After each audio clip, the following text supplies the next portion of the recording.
Hello, viewers. Today, or rather, tonight, I am going to read Claymore Chapter 13. This is going to be quite interesting. There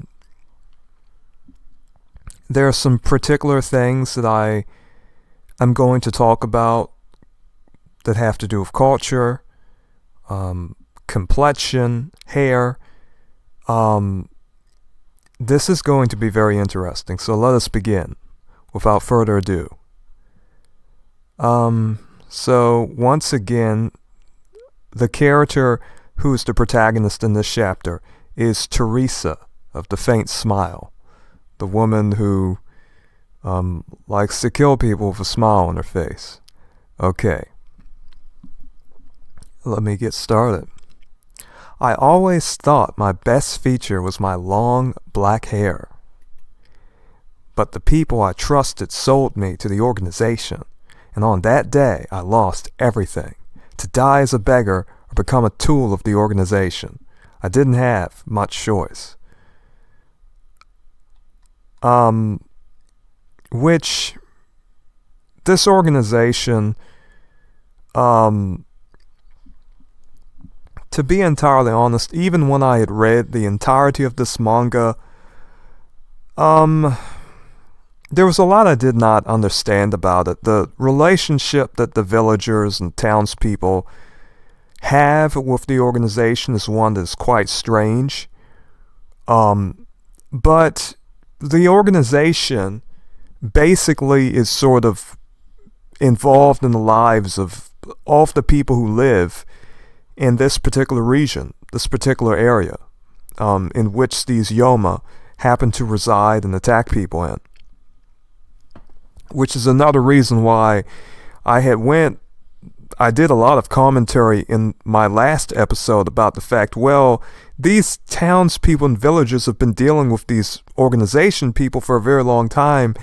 They should know about the men and who to pay and so forth. But that was something I just could not understand. So apparently, you can sell girls, or at least as far as we know, girls, to the organization. Very interesting. Alright. Excuse me, people. Alright? Let me clear my throat. It wasn't just me either. It was like that for everyone who joined. No one ever willingly comes knocking on the organization's door. My body was cut open too. I ceased to be human and became something else. In that moment, my cherished black hair, my black eyes, all of the color, drained from my body, leaving only these shining silver eyes. Alright. So, here we go. She's in a fancy hotel. Alright. She's... okay, I guess... sleeping sounds. Basically sleeping sounds. Damn. This feels awful. Okay, she's... wind sounds of her basically just throwing the blanket or the sheet off of her. Okay. The sound of her basically sort of, I guess, sort of slamming herself on the ground or against that dresser, or whatever that is. I can't seem to relax any other way. I've got no use for fancy food or a soft bed. How pathetic. Anyhow, people, we're going to backtrack to some very interesting things that she said. We are going to expand the commentary here regarding her hair. To be honest, in anime and manga, hair is a very sort of significant thing in anime and manga. Alright? It really is. no matter what manga you're involved in or what manga you're reading, oftentimes the hair has meaning, the color of the hair has meaning. Manga and anime as artistic mediums make heavy use of sort of drastic aesthetics in regard to, human features. And there is some meaning to this. There is a meaning to this blonde hair and these silver eyes. Now, she says that she had black hair and black eyes. Now, there was a viewer of this channel who happened to provide a good deal of information about this manga. You can find his old comments under his name, Red Moon, Blood Moon, if he has not changed it, but his comments are still on my forums. He said that for Teresa, this woman right here that we saw, this character is inspired by a particular design that the manga author had made for a different manga. Alright? So that was very interesting, but it was very interesting. She said she cherished her long black hair, and she had black eyes. Now, black hair and black eyes are very common amongst Asian people. Black hair and black eyes, very dark eyes or dark gray eyes, which we call black. It is very common amongst Asian people. Now, blonde hair and gray eyes are very common in Europe, some particular areas of the Middle East. Blonde hair is also something that Fijian islanders who have a darker hue of skin happen to have. So blonde hair is not something that is typically associated with people groups that, do not really have those characteristics. Now, the characteristics that were talked about, black hair and black eyes, these are very common Japanese features. Alright, if we see a Japanese person, most likely, their natural hair color, of at least Yamato Japanese. Now, in regard to Ainu people, who are heavily persecuted in Japan, they have some different features. Who knows if they have, different hair colors naturally rather than just black. And of course, if you are albino, it really does not matter, because albino people can develop from any group, any people group, any race. Any type of, all over the world you have albino people. But we are not talking about albinism right now. But this sort of idea, okay, they have black hair or they have a different color hair, everyone who joins the Claymores will have blonde hair. Basically, you can see it. This is a group of Claymores. Some of them we will read about in the future, but we know two, Claire and Teresa. If we have not really talked about her name yet, her name is, oh yes, the title had her name in it, so I'm not spoiling anything for you. And I do remember we read about her name. But I would say that it means something artistically to change a person with Japanese features to blonde hair and gray eyes. I mean, they call them silver eyes, but whether you call them silver eyes, in our real world, we would relate the color of these eyes to gray eyes. Gray eyes and blonde hair is considered to be typically, European, so to speak. Not necessarily is it just something strictly European. These features can be found amongst other people groups. However, for the most part, these features are found amongst European or Euro-descended people groups. So, we are going to talk about yet another instance of an artist, of a Japanese manga artist, making blonde hair significant in a very similar way. Now, many of you in all likelihood have heard or watched, you've heard about or you've watched the very popular, anime Dragon Ball or Dragon Ball Z. Well, in this particular case, Dragon Ball Z.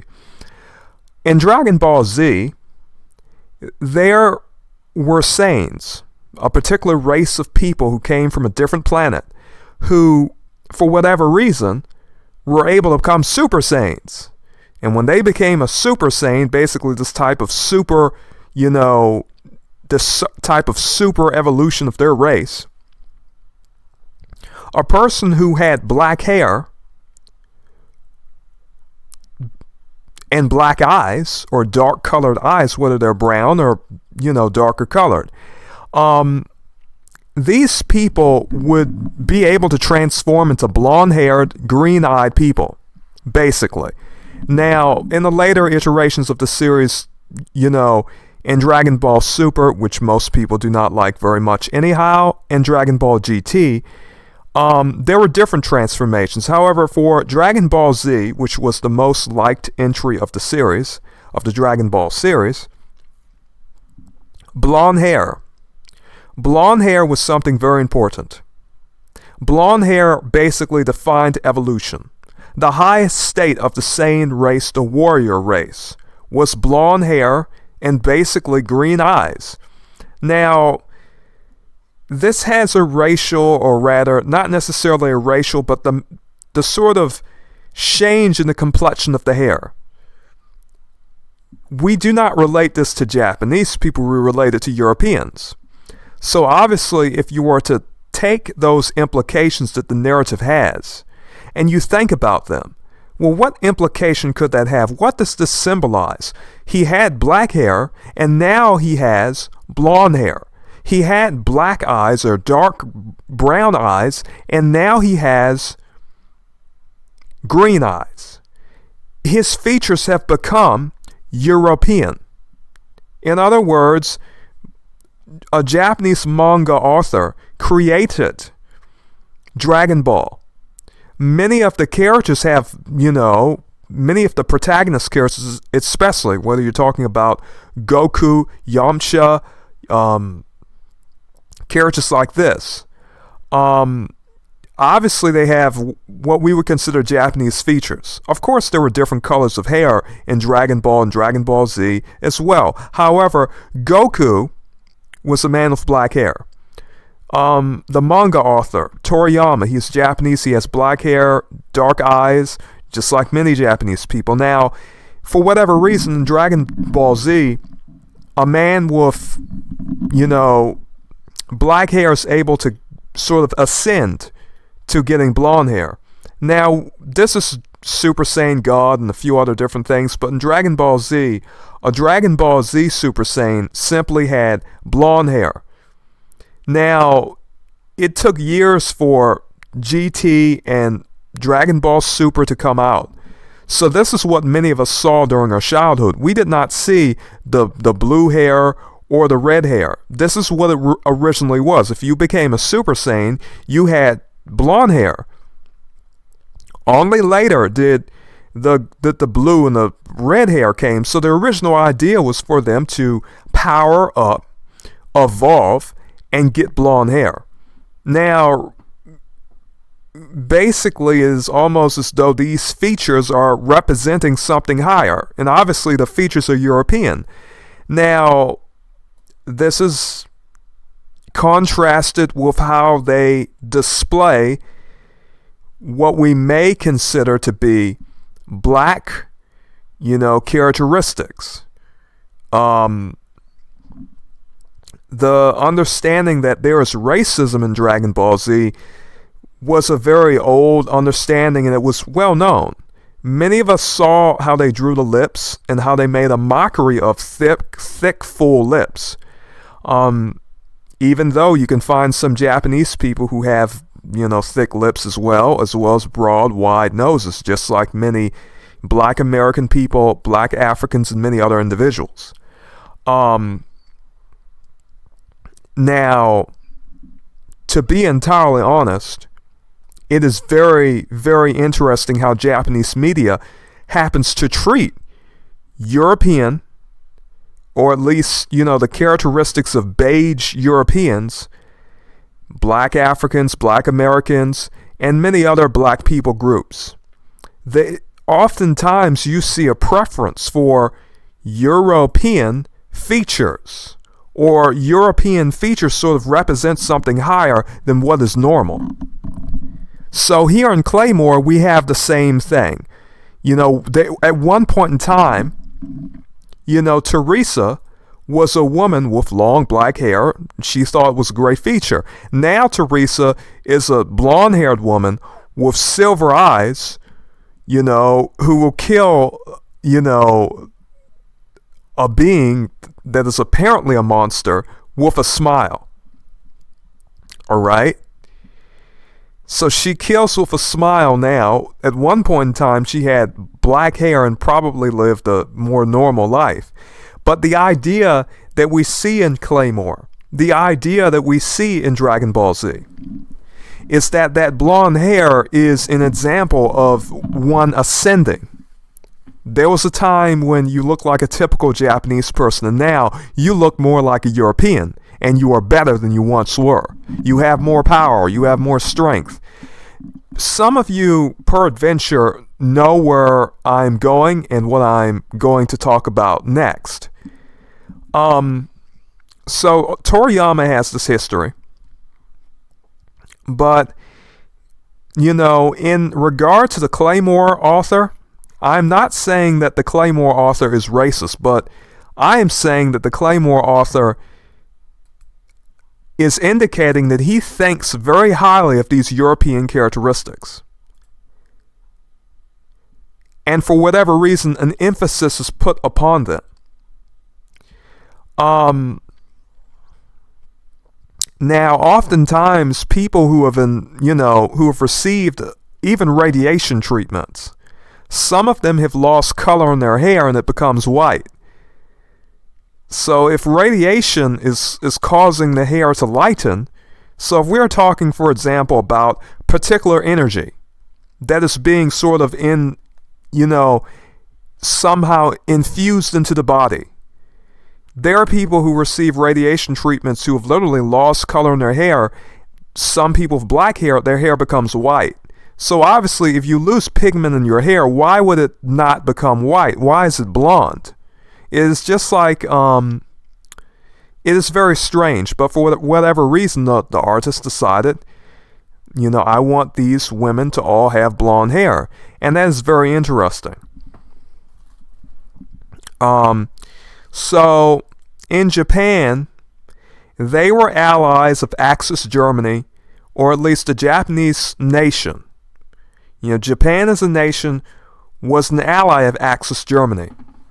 Axis Germany had a concept known as the Aryan master race.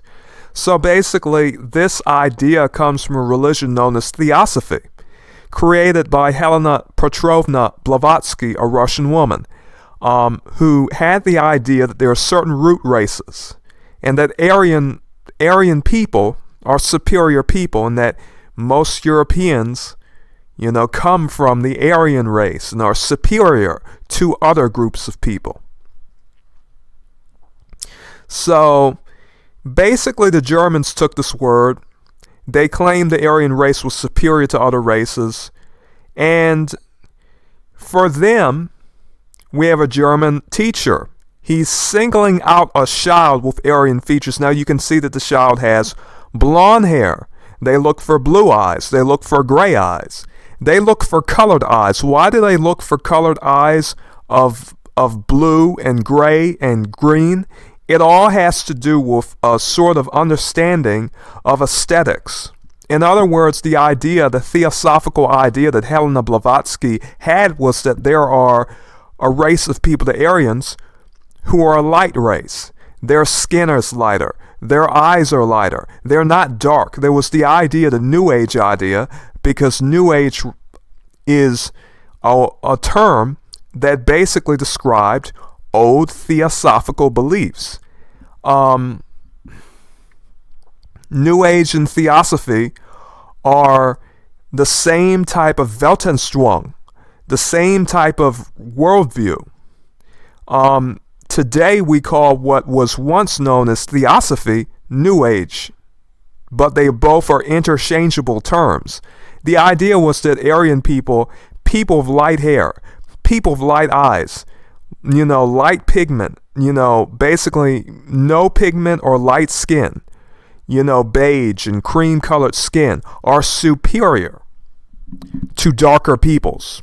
To them, even darkness of the skin was sort of this evil sort of manifest in the people, and to them it represented stupidity, it represented lesser people. In other words, the idea is that the people of lighter skin and lighter hair are more evolved than, what Mr. Toriyama depicted. Basically their idea is that, the darker people are more related to monkeys. And the higher evolution, is with the people of lighter skin. They are higher on the evolutionary scale. To them, the people of darker complexion are sort of stunted intellectually. And they are portrayed as stupid. So this happens in Japan, and Japan has a long history of an idea of racial superiority, and Aryanism. You may say, why is that? You can see Toriyama. Toriyama does not look like he does not have Europeans. Now that is quite something. He had the nerve to literally respond to criticism and be defensive about the fact that people recognize how racist he was. The truth is, he had plenty of black characters in his anime and manga, and they are very strident racists. And look, every time he had a black character in his manga, in his anime, you can see how they're portrayed. This is from another anime rather. But you can see how he portrays black characters. He is a racist. These are his beliefs. You can see how he portrays black characters. He portrays them with overly exaggerated lips. This is a person who has something against black people. There are plenty of us. We would not portray our worst enemy in this sort of way. Look at how big the lips are. They're just sort of portrayed as a bunch of muscle-bound, big-lipped, dumb-looking people with a bunch of wide eyes. So Toriyama decided to say, this is a Japanese franchise made by Japanese people for Japanese people. It's not your show, it's ours. So he decided to really basically engage in this little clumsy, awkward, non-witty response, which is funny considering this is what Toriyama and people like him are teaching the children of Japan. They're teaching that, hey, this is the evolution. Goku had black hair, but now he has blonde hair. But anyhow, this was a whole tangent. This has nothing to do with Claymore. My criticisms of Claymore is the bad writing. But this is me talking more about Dragon Ball and Dragon Ball Z. Sort of, clarifying that, hey, this is a similarity between Dragon Ball Z and Claymore. You have characters who once had black hair, but now have what type of hair? They have blonde hair. Before they had dark eyes, now they have silver eyes. They have these type of grayish eyes. They had, what may be called Japanese characteristics, darker characteristics. Now, what do they have? At least in terms of hair, and not so much regarding complexion. However, they have blonde hair and gray eyes. But anyhow, we have talked about Toriyama. So this was a matter that has to do, at least in regard to World War II. Why do Japanese people have this idea of an Aryan race? Well, it was because during World War II, they were considered to be honorary Aryans by Nazi Germany. During World War II, Axis Germany considered Japan and Japanese people to be honorary Aryans. All right, in other words, they were saying, we are Aryans, but so are you, even though you do not have, typical Aryan characteristics such as blonde hair and blue eyes. Many Japanese people had sort of developed ideas about Germany, about a master race, Aryans. And this is why you see such great admiration for German culture in Japan and World War II Axis Germany. And many of the same ideas that, Axis Germans had, many Japanese people still hold today.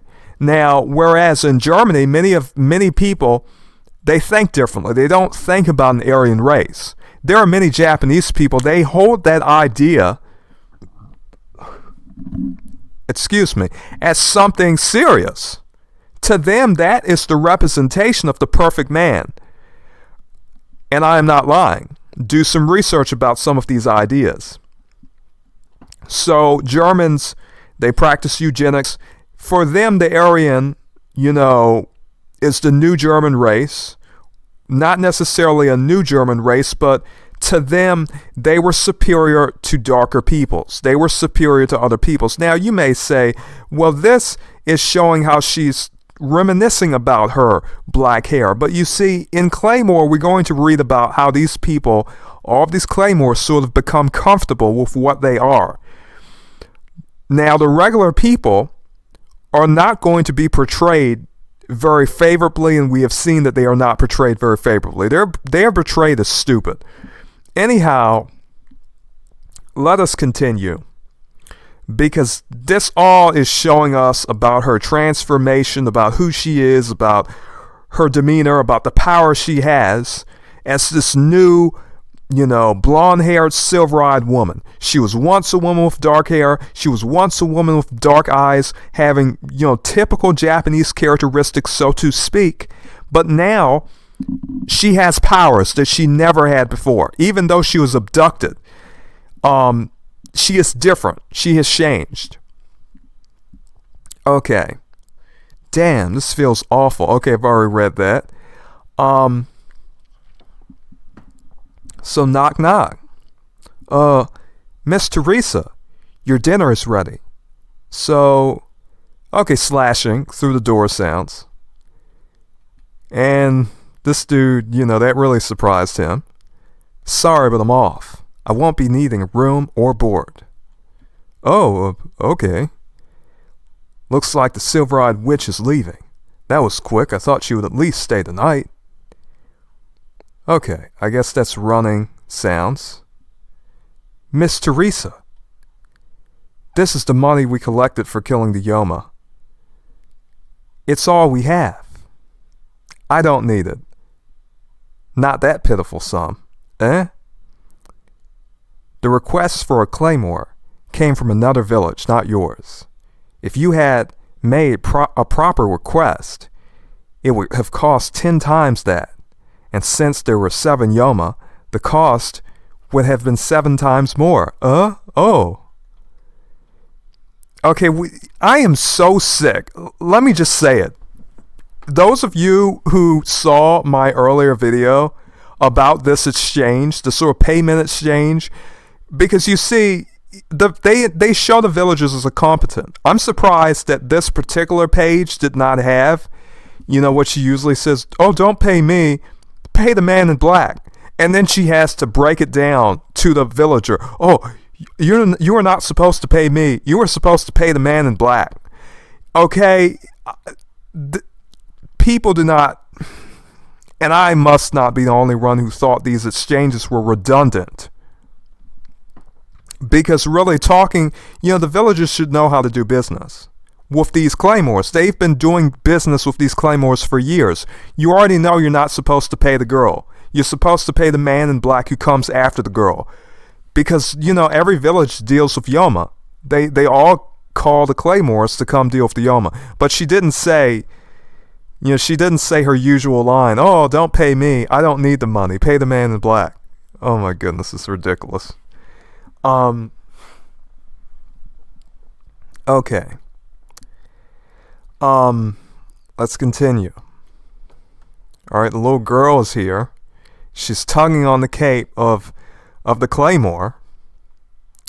She's tugging on her cape. That girl. Hey, girl. Or rather, no, it was, that girl, hey. Okay. Said hey to the girl. She's gripping her. The girl is attached to the Claymore, emotionally. She has an emotional attachment, but, the Claymore, Miss Teresa, she's not having it. Where's her smile? No, it's gone. She's going to engage in some child abuse. She's literally slammed, this little girl on the ground. Ah! Who's this? Isn't that the daughter of the last Yoma I killed? Is she looking to avenge her father? No, she isn't from here. And we don't think she's related to that Yoma. What do you mean? The child can't speak, so we don't know for sure, but it seems she knew he was a Yoma. He forced her to follow him. And they just happened to come here. Okay, she's confused by this, or she's thinking, how do you know that if she can't speak? Well, you see, her body is covered in scars from being beaten many times. I see. She was just a creature's toy. So she thinks of me as her savior, does she? Okay, that was terrible. So she thinks of me as her savior, does she? Sorry, girl, but I didn't come here to save you. But I mean, we're going to see this through this chapter. I mean, prepare for some child abuse because you are going to see it. And to be honest, it is very hard to understand what this manga is trying to convey by this. What is the artistic message here? To be honest. I mean, because she's just going to really, beat this girl up. Let me just be honest. I can't help but say it. In the anime, it was a lot more dramatic to just see this girl just get beaten up. I mean, it's going to be pretty rough, people.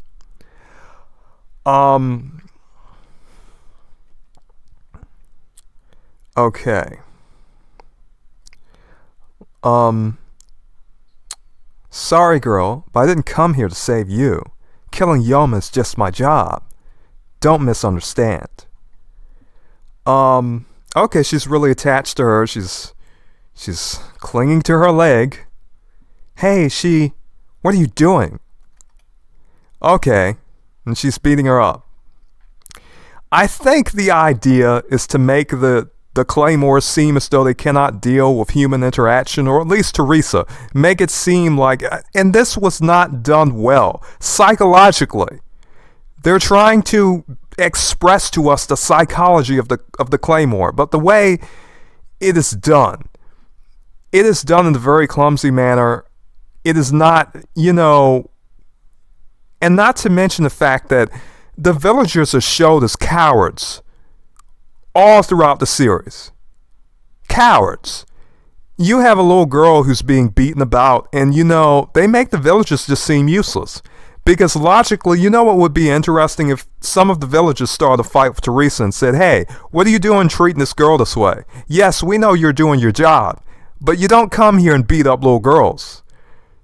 I mean, even though you know that she could kill you, I mean, they make the villagers seem as though they are cowards, stupid, useless. They don't have any courage. They will not even stand up for little girls when they're being beaten, when they're being hurt by people like this. And this is why, people, I think, for me at least, personally, speaking from my own personal experience, I could not really think of Teresa as a character as being some type of admirable person after seeing this. I mean, when you're reading a manga or you're watching a movie or something, and they're trying to get you to like a character, they try to redeem her image, and they do this a lot. In this manga, a lot of people who we thought are evil, they're going to try to redeem their image and make them seem very good, or, somehow, justified in their actions. However, after I saw this, I thought, no, this was something, it's not something that I respect, and I could not respect it regardless if they tried to justify it to me, later on. They tried to make, oh, Teresa, she's not as bad as you thought she was. But no, when you're kicking and beating a girl up, that's terrible. And, how can you really look at a person and really respect that character? There's no way a person such as myself can respect a character who was beating on a little girl. Okay. To me, that is just too extreme. You see, I think the manga artists really wanted to make it seem, hey, these people, they're kind of messed up in the head. They're, the organization has done this to them, but at the same time, it is as though, okay, they can obviously think. This woman can obviously deal with regular human social interactions. She's not some raving dog. She's not some werewolf. What I mean to say is that, we read in the previous chapter, she was talking to that man in black, and she wasn't tearing into him. She wasn't trying to attack him. No, she was able to carry on a normal conversation and normal human interactions with him. Not only that, she was able to carry on the conversation with this organization person and even say, oh, we don't send the monsters after the townspeople. So that shows that Teresa is a character. From everything I've seen, if we're going to talk about morality, she seems like an evil character. She smiles when she kills people. She really, in her mind, to her it's already obvious that the organization sends these Yoma into, and we'll learn more about that, too. But you see, she doesn't really have any care or concern for the townspeople, and that's why she treats them the way she does. Was she treating the man in black like that? No. Not at all. One moment, please. I will have to pause.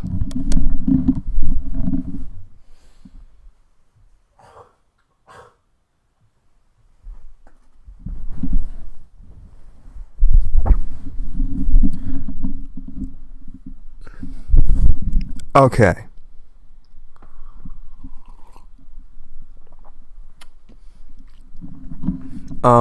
My throat was getting dry, so I had to drink some water.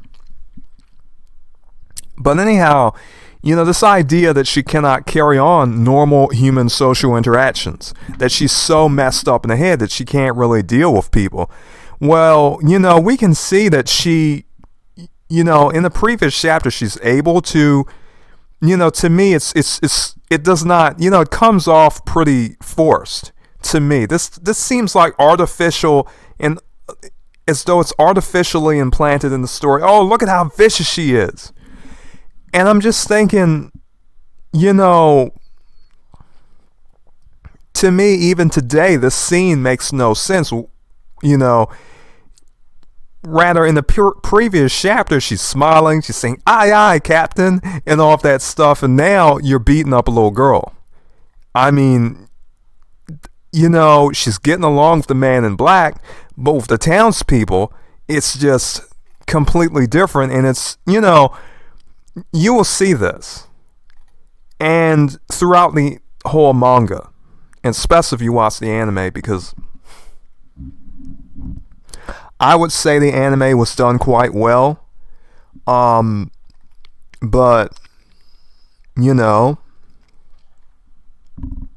I myself, I couldn't really, it was so violent and so bloody. I did not want to watch the anime. I said, if I'm gonna go through sort of absorbing this, I would rather read it. I do not want to see actors act this out. I saw this episode in the anime, but it was hard to watch because to me, it's just, the little girl is really beaten up. She really beats that girl up. It was like, I cannot look at a person like this and say that they're heroic in any sense. And, you don't need everyone in your manga or anime to be a hero. However, if, they try to make this person into a heroic character, you remember what they did and you say, wait, they had some degree of agency to know what they were doing. At least in my opinion. And after I saw this, I really could never familiarize myself and sort of gain a liking to Teresa. After I saw this, I sort of thought, I sort of thought Teresa was a joke. I just sort of thought, oh my goodness, this is so stupid. But anyhow, we have tumbling sounds. She's falling down the ground, Okay. And who is that? I think that is a familiar face. Okay, huff, huff, huff. Huffing sounds. One moment, please, people.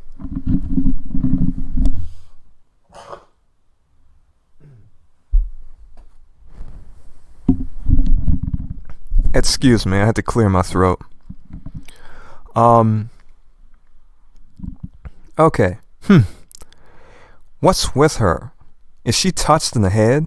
No, but she was kicked around by the Yoma for so long that she's closed herself off, verbally and emotionally. She won't respond to anyone, or so we thought. So, Teresa, just like the Yoma that she was with, basically kicks her and beats her up. And, we already know that Claymores are half human, half Yoma. And based on her behavior, she really shows that she is, very little better than the monsters that she kills. Because she abuses kids too. Okay. We have walking sounds. Hey, take one more step and I'll kick you for real this time. I know you're not deaf. Okay. The girl's gonna get killed. Somebody help her. Don't be daft. It's not worth it getting involved. And I just say this. The townspeople, they make the townspeople seem horrible. We have a person committing child abuse, and they still, the author, the writer, still decided to give Teresa the moral high ground. And to me, the way that the author is trying to depict these townspeople, they have no courage. They will not stand up for even little girls getting beat up in their village. I know why. It is clear to any reader, who is reading, Claymore, that the author wanted to make the towns and villagers, the townspeople and villagers seem as though they're just a bunch of selfish, evil, worthless people who should just be eaten up by monsters. And, we are going to see this theme throughout this whole manga. And to me, it is not something very, conflict can be a good thing in manga. Sure, you could have cowardly villagers who don't do anything, or you can have a whole nother scene with Teresa sort of having to, deal with, a townsperson who says, hey, don't treat the girl that way. And how interesting would this manga be if instead of just, ending this scene here like this, of the townspeople not getting involved, no, let the villagers get involved. Let a villager go up to her and get killed. Let's see Teresa, the woman who likes to kill people. Well, of course, we're going to learn more about that whole thing where, how they deal with humans. But you see, the truth is that, obviously, she can still beat humans, she can still hurt humans, but she can't kill them. So it would be interesting if you had a villager sort of step in front of, Teresa and say, hey, you can't kick her. And then she basically beats on the villager. I mean, to me, that's good character progression. That's good, that's good story progression because we're seeing something happen dynamically. Okay, the villagers, we get to see more of the character of the villagers. Now, if the villagers are all cowards, that's terrible writing. Or even have one of the women get in there and sort of say, hey, no, you can't touch this girl like this. Now, because she's a Claymore, and maybe you have learned this or not, apparently the Claymores, I do not know if we've read this or not, but Claymores cannot really do anything, they cannot really kill. All right, we're going to learn about that later. But anyhow, they have restrictions in how they treat humans. So basically, you could have her beat one of these villagers. That would be so much more interesting. Instead, all of the villagers are portrayed as cowards. And this was a decision by the author. In the last chapter, we saw the author portray the villagers as stupid. Now we have the author portraying the villagers as cowards, who will not get involved even when the little girl's life is in danger. And, she's obviously being hurt, brutalized, kicked, beaten up. This woman's committing child abuse. And they portray, and it's just like I said, this whole idea of femdom. The men are weak. These Claymore girls are just so powerful, and the men are all beneath her. They're not going to do anything about her, basically abusing the child. I mean, and so I think this sort of prevailing fetish in Claymore is very apparent, because this is not how most normal human interactions happen to occur. Most of the time, if someone is being abused, like a little girl is being abused, even if a big guy was doing it, most of the time in real life, there's at least one person who's going to say, hey, you can't treat that little girl like that. Even if it's a person they cannot fight and really, beat in a one-to-one fight. There are a lot of people in just about every culture, regardless of which people group you were talking about. There are a lot of people who, it doesn't matter if they're going to lose. If they're going to lose a fight. There are a lot of people who stand up for little girls and kids when they're being hurt and abused. Or even women or whoever. Okay. Excuse me for one moment, people.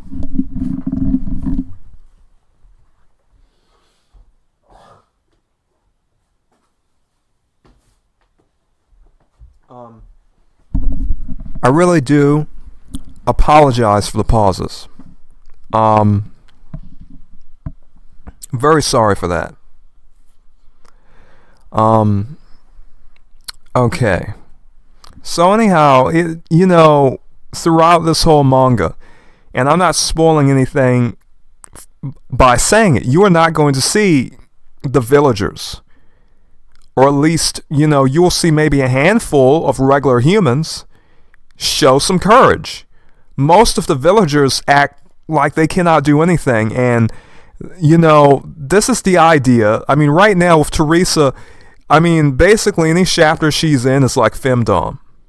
Femdom. Basically, any chapter she's in, it's almost as though, okay, she can, she beats up the little girl. She does a lot of things. It is almost as though the whole purpose of her being in a chapter is for you just to recognize her power as a powerful woman. This beautiful Claymore woman with blonde hair and gray eyes is just the most powerful creature. And, no one is going to mess. All the men are cowards. You see how all the men are cowards? None of the men want to protect the little girl. And you will see this throughout the manga. Basically, these women with claymores are powerful. And they have courage and they have bravery, but the men don't have bravery. Okay, maybe there's one or a few. But I'm talking about regular humans. There's probably one human, well, there's a few humans that we will see that are brave, but most of the time, a majority of the time, not to say there's no humans who show courage, but most of the humans are going to be portrayed like this, quite literally. Oh my goodness, I have to clear my throat again. So sorry.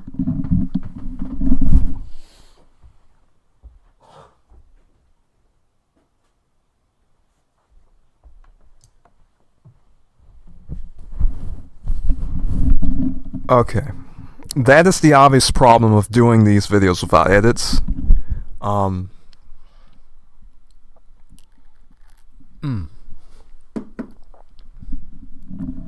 Okay, excuse me. But yes, when I'm doing these videos, I do not edit, and so because of that, I basically have to take a pause. If I have to drink water, or I have to clear my throat, or if I have a cold, basically that is how I have to do these things. Okay. We have real hard kicking sounds. By Teresa. Saying Kaya. I don't know where this noise is coming from. But people are crying. I mean, people are looking, but no one is doing anything. And to me, that is so boring. And basically, this is, I mean, you get so many femdom power moments from Teresa throughout this whole manga. I mean, she is like our domina. It is just like I said, throughout the whole manga, or at least particular parts of the manga, when Teresa is involved, I mean, the people are cowards. Nobody can do anything to her. I mean, she's beating a little girl in front of men, and the men are just there. Oh, we don't want to get involved. She'll kill us. We don't want to get her angry. She'll kill us. Okay, and I'm just thinking, to portray men that way is pretty terrible, because, you know, normal people do not really act this way. There are people, you can find many men, you know, who will, if they have to die to protect a little girl, to stop a little girl from being kicked and abused, they will do it. I put myself in that category. Many of the men listening to this particular video probably would put themselves in that category. Let me be honest. Let us say you were in this scenario, and you were one of the men who were onlookers. Or, you know, you were one of the onlookers, and you decided, hey, you know, I see this little girl being beat. And so, you know, logically, or whether you consider it logical or not, you consider this to be unjust. You know, this is not something that is acceptable. And maybe, like me, you think, hey, as a man, you can't let this stand. And you say, yeah, I know that she can kill me. I know that she could beat me and really hurt me bad. But you decide, hey, I'm going to try to protect that little girl, because, you know, what I'm seeing is wrong. Now, the author portrays these villagers as absolute cowards. And, you know, let me be honest, during my reading experience, that became quite boring. Because it is almost as though, as you're reading the manga, you begin to expect that the townspeople are just cowards who just, you know, they will not do anything to defend, you know, the weak. You know, and they're weak themselves and they're cowards. And they're also stupid. So to me, that is quite boring. And in regard to writing, it is not very original, because we have seen cowards before in the manga, and most of the villagers act like cowards. So are all of the villagers always supposed to act like cowards? Are there people in these villages who actually will do what is right, even if their life is put in danger, even if they're facing a claymore who could kill them and has a big sword? You know, to me, that's interesting writing. If you decide, hey, you know, one of these villagers is just going to just stand up to her and say, wait, what you were doing is unacceptable. I'm not going to stand for it. You're going to have to go through me if you're going to kick that girl again.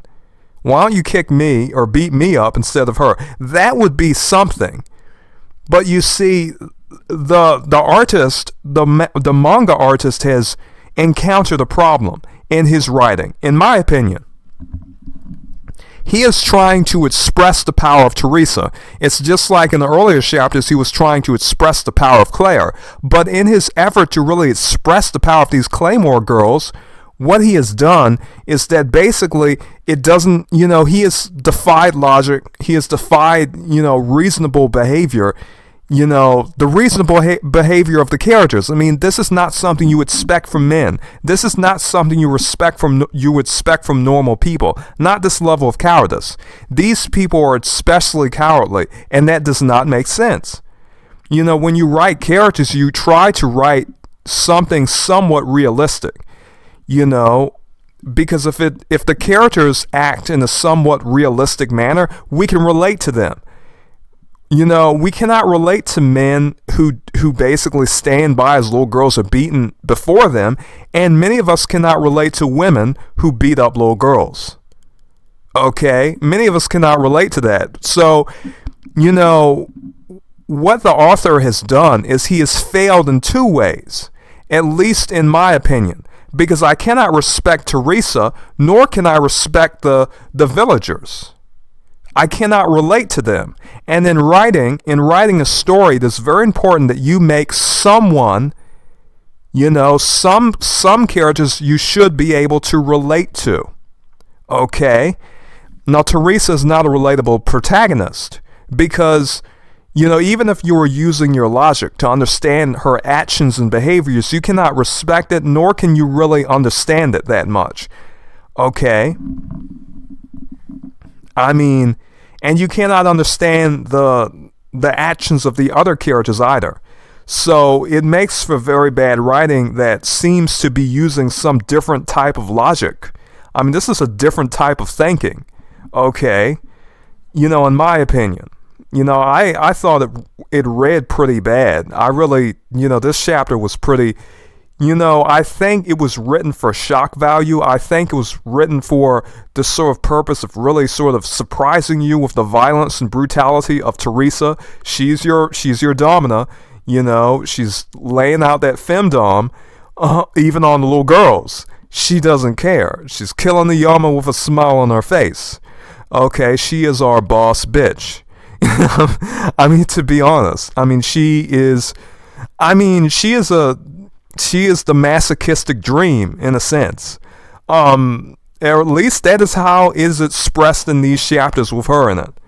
Hey, some of you may think I am a bit hard on the author, but I cannot really. I've watched the anime, I've read the manga once before, so. I still come to these conclusions. I still come to the exact conclusions I had when I first read it. Okay.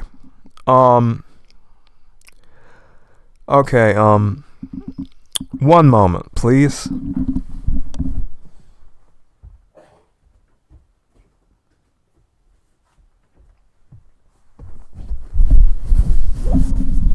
Okay.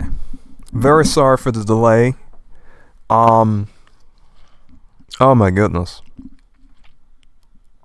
This time of year, I have some problems with my throat. I'm gonna drink some water.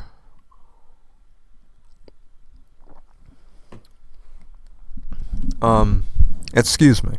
Okay. Let me begin.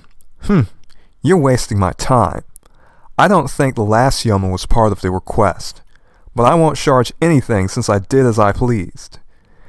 Okay, the people are just taken aback by all of this. Huh? Happy? This is one lucky village. I'll be off. Okay. We have the wilderness somewhere up in the mountains. Okay. Or the cliffs or wherever. In the woods, in the forest. Okay. Heavy breathing sounds of this little girl just, searching the forest to find Teresa. Okay. Looks like she found her. Seems like she's, exclamation point. Okay. Now she puts up the blade to the little girl. I should praise you for having the strength to follow me this far, but I don't like people tagging along after me. Like I told you before, killing Yoma is my job. I didn't kill him for your sake, and I don't need a pet.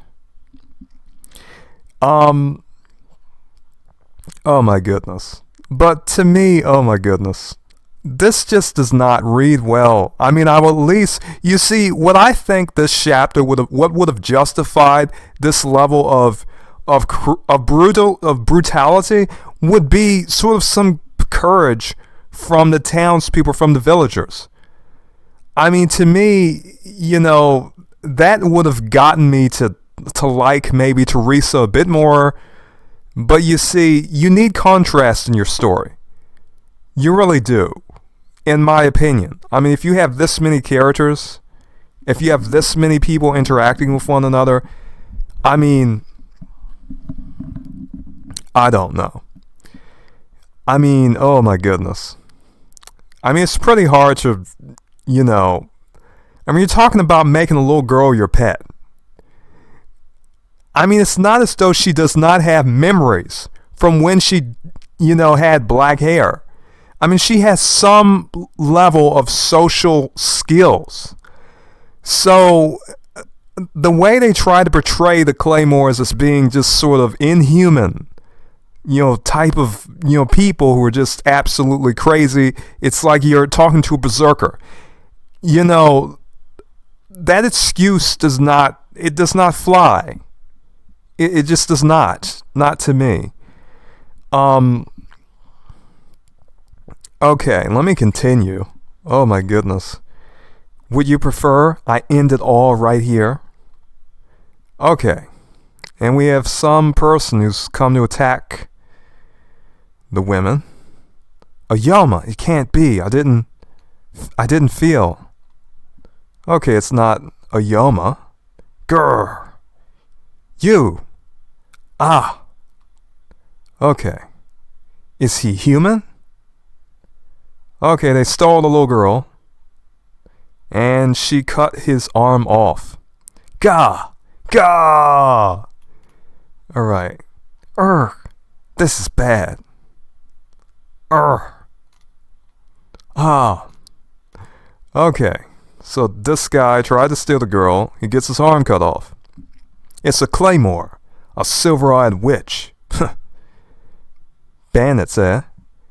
Too bad. We've got nothing worth stealing. You'd better see to your friend here. He's losing a lot of blood. So what if he dies? Never thought I'd meet a silver-eyed witch in a place like this. And a mighty fine woman at that.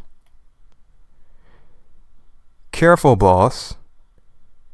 They're also known as silver-eyed slayers. She's too dangerous. I don't care. I've heard that her kind has a law against killing people. Eh? Okay, wow. So you mean to tell me even the thieves know more about claymores and how they do business than the villagers who have to pay them money? If you didn't watch the video that I did during basically about the last chapter, these people did not even know they're supposed to, you know, give money to a man in black. And yet you have random bandits who know that claymores can't kill humans? They know. That does not make sense. Even the bandits know more about how claymores operate. Even bandits know more about how claymores operate. They don't even do business with them than the villagers. Than even older villagers who should know they're supposed to pay a man in black. It is incredible. It is incredible. The writing leaves much to be desired. You know, you can find all types of gaps and just things that you really cannot explain in this writing. Things that a good writer would sort of understand. All right, when I'm writing, it has to make logical sense. If this is something, you know, a bandit knows, you know, I mean, how much more should the villagers know about the Claymore business and how to do business with them? So, I mean, for whatever reason, this bandit knows a lot about claymores, even though the villagers should know more about claymores than he does because they do business with them. Bandits are, these are just some random bandits that are basically here as cannon fodder, basically, is, you know, what can they do? You know, there are a lot of things in this manga. They do not make sense. And that is a problem. When you're a writer, you want what you're writing, you want the story that you're writing to make sense. Okay. It's an ironclad rule. They can't kill people, whatever the reason, even if it's an accident. If one of them breaks the rule, the other claymores join in to take her head. Everyone's afraid of those half-breeds. A rule like that is the only way they can get people to trust them. But the truth is that she can still hurt people. Because she kicked the little girl around. I mean, the rule is sort of nullified by the fact that she could literally beat, you see what she did. She was beating this little girl up hard. She was kicking her. She was knocking her down on the ground. Okay, she was throwing her down on the ground. Okay, so, even if she cannot really, how should it be said? Even if she cannot, kill them with her sword, technically, okay, so, she obviously did not care about whatever type of damage she was doing to the little girl, and now they bring up the rule. They bring up the rule, but obviously the way she is behaving, it does not seem as though she really cares that much about the rule because she's hurting the little girl and she doesn't care. So, technically they could have did more with this. They want to make it seem like, oh, how dare you touch the little girl, you get your arm cut off. But, if they decided to really expand this idea of, okay, she can't kill humans. So the idea could have been she would never sort of use her sword. Maybe she could have fought these people barehanded or something. Because, nothing they do to her is going to be able to kill her. Nothing they do to her, no matter what weapon they have, she could literally beat them up with punches and kicks and stuff. Okay, technically, because she has that much power. But I don't know. Anyhow, you read things and you start to think creatively about how things could be. To be honest. Okay. But the question I have is, how does he know this? Why does he know this and villagers do not even know how to pay these people?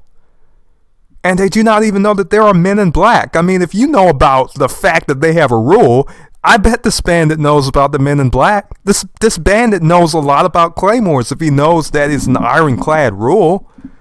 So, a lot of stuff in this manga does not even make sense. You will see characters in it for they're only in there for one issue of the manga or 2 issues of the manga, and you never see them again, and they know all of this information. The other people basically knew nothing about claymores, even though they were doing business with them. They knew who to go to, but they did not even know how to do business transactions. And you mean to tell me some bandit comes out of nowhere, he knows, oh, they have rules? How do you know? Where did you find out this information? It is very interesting and it is unexplained. And that is just inconsistent with what we know. Because, okay, but you will have to be the judge for yourself. Here you get my commentary. And I do not think it makes sense. So, you don't say. Then there's nothing to fear. Even claymores are afraid of being targeted. That's one mighty fine woman. A real jewel. What a body. It's too much.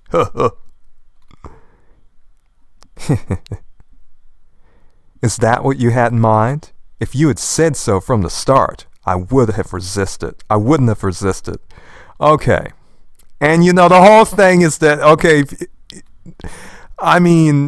we read Claire in the earlier episodes say that basically she has received sexual training. In other words, not sexual training, but basically training in seduction. And basically, if someone wants to have sex with them, they can.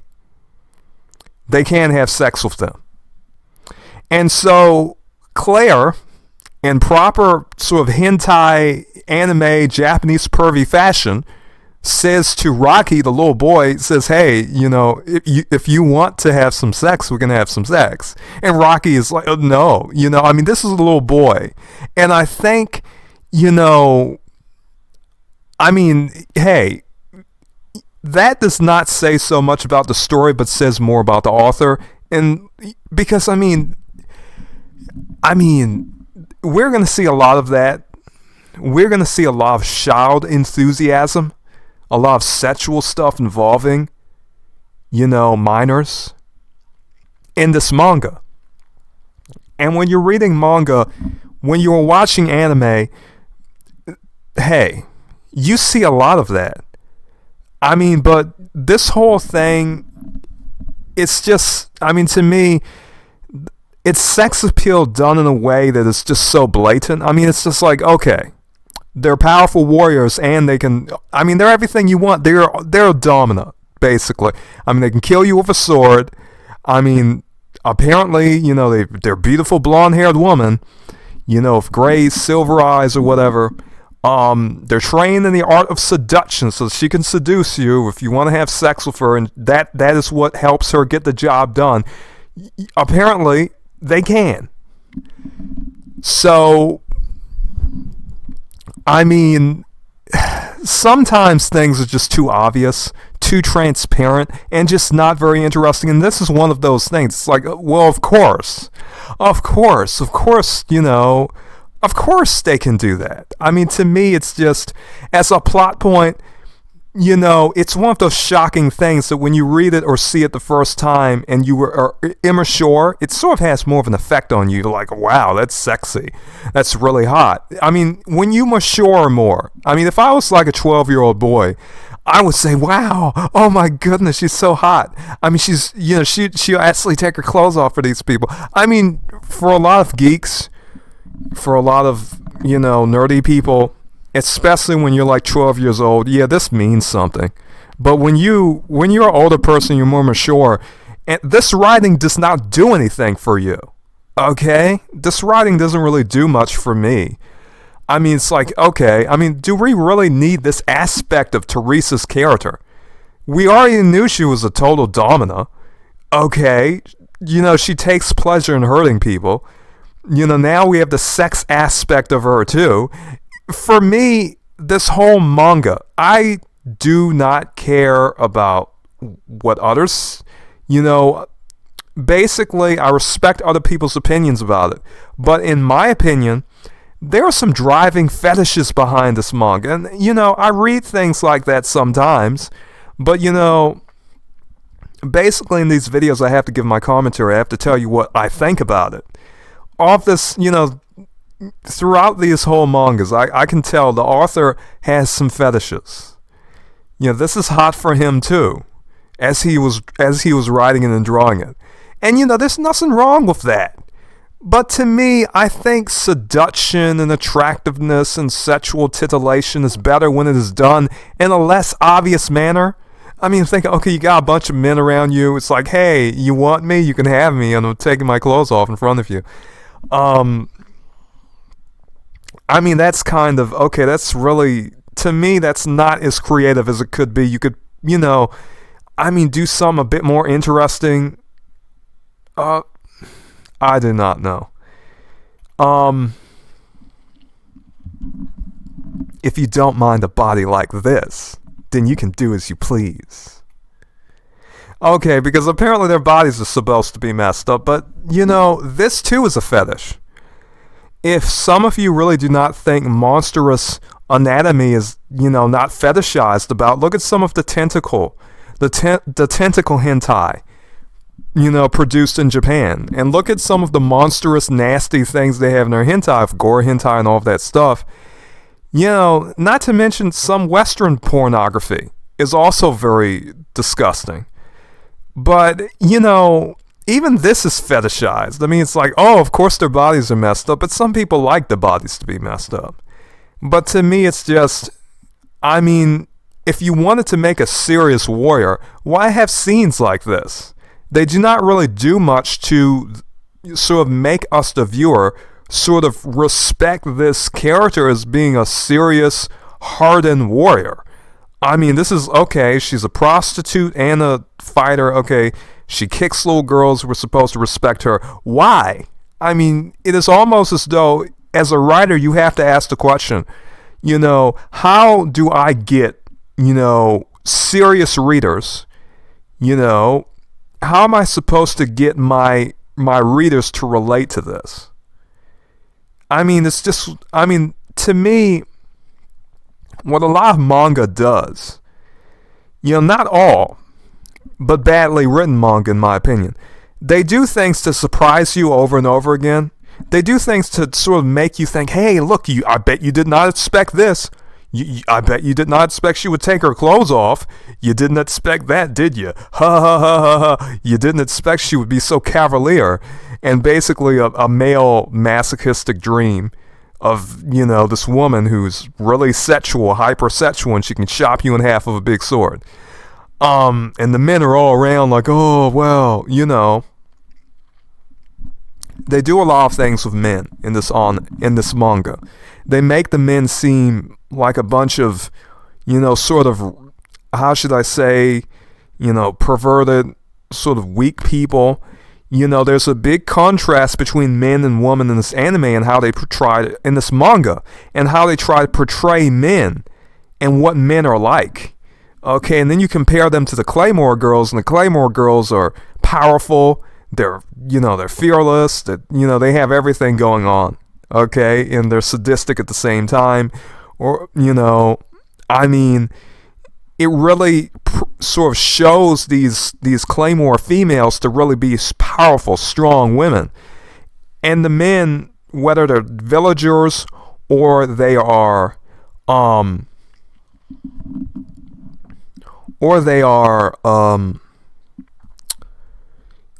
bandits, all of the men are just, they just suck. They blow. They're just dumb. Okay, and that's how they are portrayed. Alright? So, what the heck is that? Ugh! Is that real? That's not. Oh. Behold, the body of what your kind calls a claymore. If this is what you want, help yourself. No thanks. Not me. Yuck. Okay. The little girl is confused. Urgh. He's growling. Let's go. Somebody help out Rig.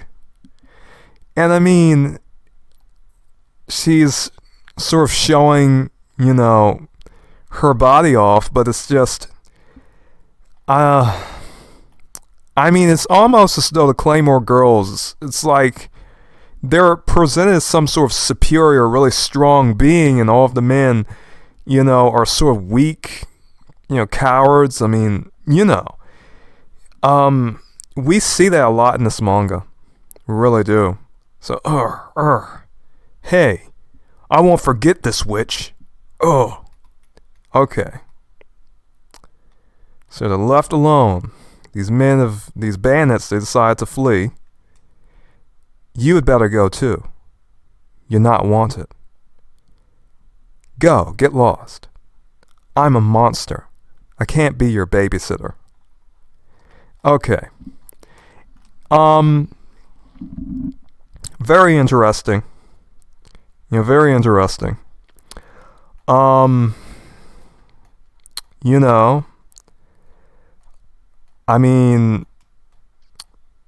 gonna get quite, it's gonna get even more interesting, but, I have to say, this chapter was alright. There's a lot more talking in it. But, always. Just about, it's going to be a theme we're going to see in this manga. Of just basically, female Claymore female supremacy. So it's just as I said, they basically used to have black hair, and now they are superior being with blonde hair and gray eyes. And, in Japan, there really is an idea of an Aryan race. This stuff comes all the way back from Europe, from World War II, German indoctrination. Germans used to be taught, if you have blonde hair and blue eyes or gray eyes or green eyes, if you have those light features, you are superior to darker people. And so there was this idea of sort of creating a new German race. They're going to breed them and sort of experiment with their blood to, through eugenics usually, to get a superior race. So to me, what are the Claymores? They're sort of this idea of a German Aryan Aryan race sort of personified in Japanese media. Now, you may say, why would Japanese people think about an Aryan race? That's a German thing. It's not a Japanese thing. Well, some of you should do some research about the history and just about how close Japan and Germany were during World War II. There are Japanese even today who respect Axis Germany, and they still are Japanese people who hold this idea of an Aryan master race. And hey, in my opinion, that is what this is. That is what the Super Saiyan is. It is basically the regular sort of dark-haired Japanese person becoming an Aryan, becoming a superior being, better than the dumb townspeople who are just regular normal people. No, you're a Claymore. You know, I mean, and what we see later on is like, you know, the sort of mixture of human and demon, and because that's what the word Yoma means. Yoma means demon. Yoma means evil spirit. Really, as we read this manga, we are going to see that they really are going to sort of, you know, take that idea of a Yoma and sort of make it into something that we should consider good or look highly upon. It's almost as though these beings are so powerful. These Yoma are so powerful. This is something you should respect. So, you know, right now we respect because we're seeing the blonde-haired, silver-eyed people is very powerful. So you see, that is what we as the reader, most readers will respect.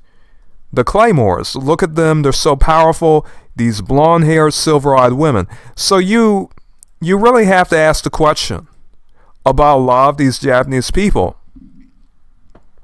about their sort of admiration for European characteristics, and a lot of these anime and manga.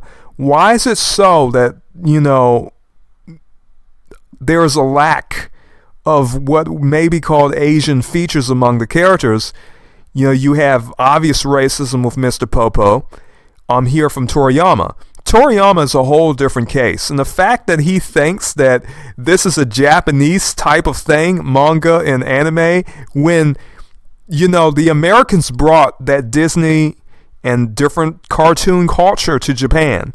And basically, this is why you see the characters with big eyes, because what happened was that they were influenced by Disney, and what anime and manga is used for today is propaganda. It is used for propaganda in Japanese society, and to an extent, it Americanizes, you know, people who are once traditional, living traditional sort of Japanese lives. A lot of traditional Japanese culture has been changed through popular culture in Japanese media. Okay. And to be honest, it has been to some extent to its detriment. What many of you may or may not realize is that television has always been used for propaganda. You know, comic books have always to some extent been used to express, you know, different political ideas, you know, different sexual ideas, all types of ideas. So, you know, this man, he does not look like an Aryan at all. But, you know, and none of these Japanese, you know, comic, you know, sort of manga artists and authors really do. But you see, it's the idea of sort of becoming that or being related to that or in some way, you know, that is something they want to portray. They don't want to portray, you know, black characters in any type of favorable way, or at least Toriyama does. Toriyama in particular. You know, other manga artists do better jobs. Toriyama was not one of those people, but you know, no. And the truth is that he can say it's made for Japanese people, but the truth is, due to the market and industry, no, it's made for Americans too. That's a big lie. Toriyama is a liar, and Toriyama is probably one of these, and you can tell by he knows, you know, there's a very big sort of Japanese conservative movement, Japanese nationalism. Japanese conservatism is entirely different than American conservatism. If you don't know very much about it, watch my video about Yoko Ishii. I do plan to make part 2 of the Yoko Ishii videos. of the Yokoishi video, because to be honest, a lot of people do not know very much about Japanese culture. A lot of people do not know very much about their biases. A lot of people do not know about how Japanese, Yamato Japanese, which is a particular type of Japanese, treats Ainu people, or treats, Okinawan people. There's a lot of bigotry in Japan, and there's this idea that they are some type of white race themselves. And they look down on Ainu and Okinawan people and darker skinned Japanese. And there are some in Japan. Not every Japanese person has lighter skin. There are darker skinned people, even if it's just a little darker, living in places like Kyushu and the like. Take a look at some of the pictures of Nobunaga Ota and some of those old pictures. And you will see, well, not Nobunaga Oda, but some people in the Oda family, which was a type of royal family, of a particular daimyo, a particular leader in Japan. I mean, the Oda family, had some darker shades of, tawny in their lineage. So, that is very interesting. But, there are some Japanese people, the truth is he portrayed black characters, but he portrayed them just terribly. And, some of us are going to have to ask, or rather, I think we should ask, why is it so we have black-haired characters like Goku? Their power-up turns them into basically a European-featured character. So, as said, Teresa said, hey, I had beautiful black hair. And, yes, I am aware that she's sort of based upon a character that the author had made in another manga. But, it's very interesting. But, yeah, all of the Claymores have blonde hair. They all do. Except maybe one. But, basically they have,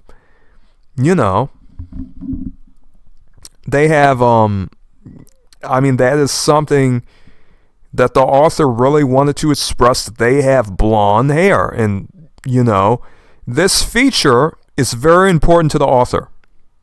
So, that's very interesting. Once again, as usual, it has been enjoyable. I do plan to continue my reading and commentary of the series. So, may you be blessed and farewell.